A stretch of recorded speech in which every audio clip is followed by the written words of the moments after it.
معزز سامعین، یہ ترقی کا زمانہ ہے.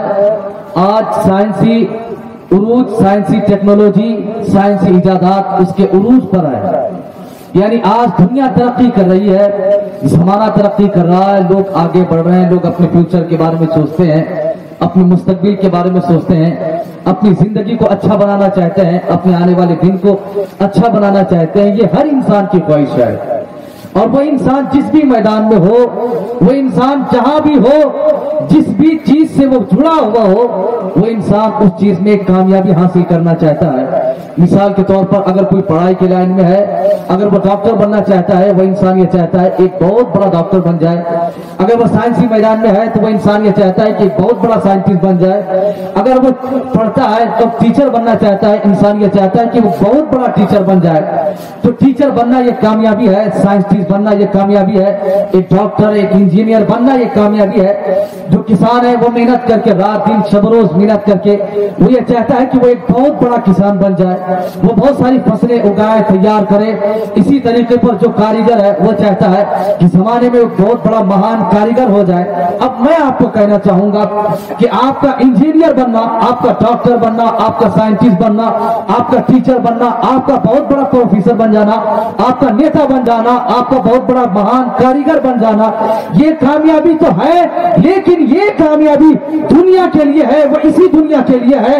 اور حقیقت میں کامیاب کون ہے اس کے بارے میں قرآن یہ کہتا ہے قد افلح من تزکا، حقیقت میں کامیاب وہ ہے جس نے پاکی اختیار کی، جس نے خود کو پاک کر لیا. حقیقت میں وہی کامیاب ہے. اب اس کے تعلق سے قرآن نے یہ کہا حقیقت میں وہی کامیاب ہے جس نے خود کو پاک کر لیا. بے شک. آپ پاک کرنے کا مطلب کیا ہے؟ پاک کرنے کا مطلب یہ ہے، آپ پاک کرنے کا مطلب یہ ہوا کہ آپ ناپاک نہ رہیں، آپ پاک صاف ستھرا رہیں. اس کا مطلب یہ ہے کہ آپ زنا نہ کریں. اس کا مطلب یہ ہے کہ آپ روزے نہ چھوڑیں. اس کا مطلب یہ ہے کہ آپ نماز ترک نہ کریں. اس کا مطلب یہ ہے کہ اگر آپ صاحب نصاب ہیں تو زکات ترک نہ کریں. اس کا مطلب یہ ہے کہ اگر آپ استطاعت رکھتے ہیں تو حج کو ترک نہ کریں. یعنی آپ غیبت سے بچیں، چغلی سے بچیں، جھوٹ سے بچیں، وعدہ خلافی سے بچیں. یعنی جو شریعت جس چیز سے آپ کو روکتی ہے وہ تمام چیزوں سے آپ رک جائیں، اور شریعت جس کو آپ کو کرنے کا حکم دیتی ہے وہ تمام چیزیں آپ کر جائیں. تب آپ کو حقیقت میں ایک کامیاب انسان کہا جائے گا اور آپ کو پاکی اختیار کرنے والا کہا جائے گا. بے شک. اگر آپ کی زندگی ایسی ہوتی ہے تب آپ کو ایک کامیاب انسان کہا جائے گا. معزز سامعین، یہ زمانہ ہے، یہ ترقی یافتہ دور ہے، یہ ترقی یافتہ زمانہ ہے. آج ہر شخص اسلام اس چیز سے نہیں روکتا ہے کہ آپ ڈاکٹر نہ بنے، آپ انجینئر نہ بنے، آپ سائنٹسٹ نہ بنے، آپ کوئی بہت بڑا مہان کاریگر نہ بنے، آپ کاشتکار یعنی کسان نہ بنے. اسلام اس چیز سے آپ کو نہیں روکتا ہے. آپ ایک ڈاکٹر بنے، آپ ایک اچھا سائنٹسٹ بن جائیں، آپ ایک اچھا ٹیچر بن جائیں، آپ ایک اچھا کاریگر بن جائیں، آپ ایک اچھا کاشتکار یعنی کسان بن جائیں، آپ ایک اچھا نیتا بن جائیں. لیکن ڈاکٹر بعد میں، انجینئر بعد میں، کسان بعد میں، ایک ٹیچر بعد میں، ایک پروفیسر بعد میں، ایک نیتا بعد میں، پہلے مصطفیٰ کا غلام بن جائیں. آپ اسلام آپ سے یہ چاہتا ہے، شریعت آپ سے یہ چاہتی ہے کہ آپ ڈاکٹر، انجینئر، یہ دنیا کی سارے منصبوں، یہ دنیا کے سارے منصبوں مراتب بعد میں، پہلے آپ مصطفیٰ کے در کا نوکر بن جائیں. یہ سب سے بڑی چیز ہے آپ کے لیے. آپ مصطفیٰ کے در کا نوکر بنیں. درود پاک پڑھیں اللہم صلی علی سیدنا شفیعنا نبینا مولانا محمد بارک وسلم. صلاۃ و سلام علیک یا رسول اللہ صلی اللہ تعالی علیہ وسلم. میں اسلام کی شہزادیوں سے کہنا چاہوں گا، ان خواتین سے کہنا چاہوں گا، آج خواتینوں کا حال کیا ہے؟ وہ فلمیں دیکھتی ہیں، وہ سیریس دیکھتی ہیں، وہ گانے سنتی ہیں، وہ گانے کے مناظر دیکھتی ہیں. اب اس کے بارے میں ذہن کس چیز کو کہتے ہیں؟ اس کے بارے میں منطقیوں نے کہا ذہن وہ ہے جس میں کسی چیز کی تصویر چھپ جائے، یعنی جس میں اشیاء کی تصویر چھپتی ہے اس کو ذہن کہتے ہیں. میں ان بہنوں سے کہنا چاہوں گا جو گانے سنتی ہیں، جو گانے دیکھتی ہے، جو فلمیں دیکھتی ہے، جو فلموں کے مناظر، جو سیریل دیکھتی ہے، میں ان بہنوں سے کہنا چاہوں گا، میں ان خواتین سے کہنا چاہوں گا کہ اگر تم گانے دیکھو گی تو تمہارے ذہنوں میں گانے ہوں گے، اگر تم فلمیں دیکھو گی تو تمہارے ذہنوں میں فلم ہوں گے، اگر تم سیریل دیکھو گی تو تمہارے ذہنوں میں سیریل چھپیں گے. میں آپ سے کہنا چاہوں گا اے اسلام کی مقدس شہزادیوں، تمہیں کسی ہیروئن سے سیکھنے کی ضرورت نہیں ہے، تمہارے ذہنوں میں گانے نہیں ہونا چاہیے، بلکہ تمہارے ذہنوں میں قرآن کے مقدس حروف ہونے چاہیے، تمہارے ذہنوں میں قرآن کے مقدس آیات ہونی چاہیے، تمہارے ذہنوں میں قرآن کے مقدس سورتیں ہونی چاہیے، تمہارے ذہنوں میں مصطفیٰ جان رحمت کی حدیثیں ہونی چاہیے، اور تمہارے ذہنوں میں شریعت کے احکام، علماء کے اقوال اور نیک لوگوں کی زندگی تمہارے ذہنوں میں، تمہارے دلوں میں سمایا ہونا چاہیے۔ نعرہ تکبیر، نعرہ رسالت، مسلک اعلیٰ حضرت، ماشاءاللہ۔ اگر ان خواتین کی زندگی اتنی پیاری ہوتی ہے، اتنی اہم ہوتی ہے، شریعت کے دائرے میں ہو، تو آج یہ خواتین یقیناً اس دنیا میں بھی کامیاب ہوں گی اور آخرت میں بھی کامیاب ہوں گی۔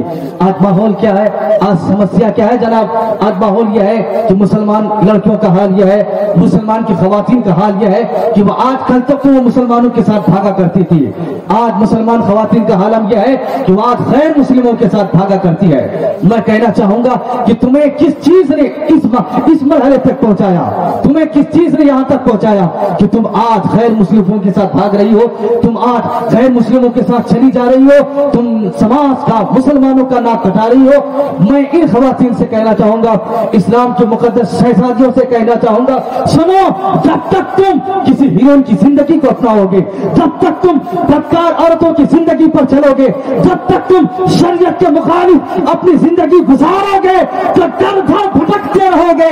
اگر تم حضرت فاطمہ الزہرا کی کنیز بن کر کے ان کے نقشے قدم پر چل جاؤ، تم اماں عائشہ کے کنیزہ بن کر کے ان کی زندگی کو اپنا لو، تو تمہیں در در کی ٹھوکریں نہیں کھانی پڑے گی، بلکہ تمہیں جنت کا دروازہ ملے گا اور تم مرنے کے بعد عذاب قبر سے بچ کر جنت میں داخل ہو جاؤ گی۔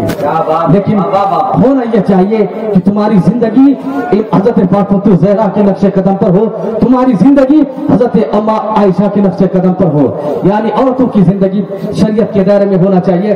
معزز سامعین، آج سماج کا حال کیا ہے کہ لوگوں سے چندہ مانگا جائے تو وہ 50 روپے دینے کے لیے تیار نہیں ہے، وہ 100 روپے دینے کے لیے تیار نہیں ہے، وہ 10 کا نوٹ نکالتے ہیں، کوئی لوگ کچھ بھی نہیں دیتے ہیں، 2-4 باتیں سنا دیتے ہیں، کہتے ہیں مولانا لوگ کیا کرتے ہیں، یہ صرف چندے کرتے ہیں اور اپنے پیٹ پالتے ہیں، یعنی یہ اپنے گھر کی پرورش اور اپنے اولاد کی پرورش ان چندوں سے کرتے ہیں۔ میں آپ سے کہنا چاہوں گا، میں آپ کو بتانا چاہوں گا، سنیے، جو لوگ یہ کہتے ہیں کہ علماء جو ہے وہ چندے کر کے اپنے پیٹ کو پالتے ہیں، میں آپ کو بتانا چاہوں گا، تم 1000 نہیں، تم 10-10 ہزار اپنی شادیوں میں ڈیجے میں خرچ کر دیتے ہو، تم 10-10 ہزار اپنی شادیوں میں فضول خرچے میں خرچ کر دیتے ہو، تم 10-10 ہزار تم ان قوالوں میں خرچ کر دیتے ہو، لیکن تمہیں جہاں 10 روپے مسجد کے نام پہ دینے کی بات آ جائے، تمہیں جہاں مدرسے میں دینے کی بات آ جائے تو تم وہاں 10 روپے نہیں نکالتے ہو۔ پھر میں آپ سے کہنا چاہوں گا، 10,000 دے کر کے ڈی جے بجوانے والوں، 10,000 دے کر کے شادیوں میں فضول خرافات کروانے والوں، 10,000 دے کر کے ان گویوں سے گوانے والوں اور ان قوالوں سے قوالی سننے والوں، سن لو، جب تک اپنے روپے اور پیسے ناجائز طریقے پر خرچ کرتے رہو گے تب تک تم دنیا میں کامیاب نہیں ہو سکتے ہو، تم در در کی ٹھوکریں کھاؤ گے، مسلمانوں کو ستایا جائے گا، دنیا کے کفار مسلمانوں کو ستائیں گے، دنیا کی طاقتیں مسلمانوں کو دبانے کی کوشش کرے گی۔ پھر میں آپ کو کہنا چاہوں گا، تمہاری ہی بیٹیاں ہیں، تمہاری سماج کی بیٹی مسکان ہے، جس نے کافروں کے سامنے اپنے نقاب، اپنے حجاب میں رہ کر کے، نقاب میں رہ کر کے جس نے نعرے تکبیر کو بلند کیا تھا۔ ذرا سوچو، 10,000 شادیوں میں ڈی جے میں خرچ کرنے والے، اگر تم وہ 10,000 مدرسوں میں دیتے، وہ 10,000 تم کالج بنواتے، ان 10,000 سے تم اچھا اسکول بنواتے، تو تمہاری بیٹیاں کسی کافر، کسی غیر مسلم کے ساتھ نہیں پڑھتی، بلکہ تمہاری بیٹیاں تمہارے اسکول اور کالجوں میں پڑھ کر کے وہ ایک نیک شانہ بنتی اور فاطمہ الزہرا کی کنیزہ بھی بن جاتی۔ لیکن حالات اتنے بگڑ گئے، سمسیاں اتنی پیدا ہو گئی، ماحول اتنا خراب ہو گیا، وقت نے ایسی کروٹ لی، مسلمانوں کے حالات بدل گئے۔ آج سے پہلے کے مسلمانوں کو دیکھیں، ان کے حالات کتنے اچھے تھے۔ آج لوگ کہتے ہیں، لاسٹ بات، آج لوگ کہتے ہیں مولانا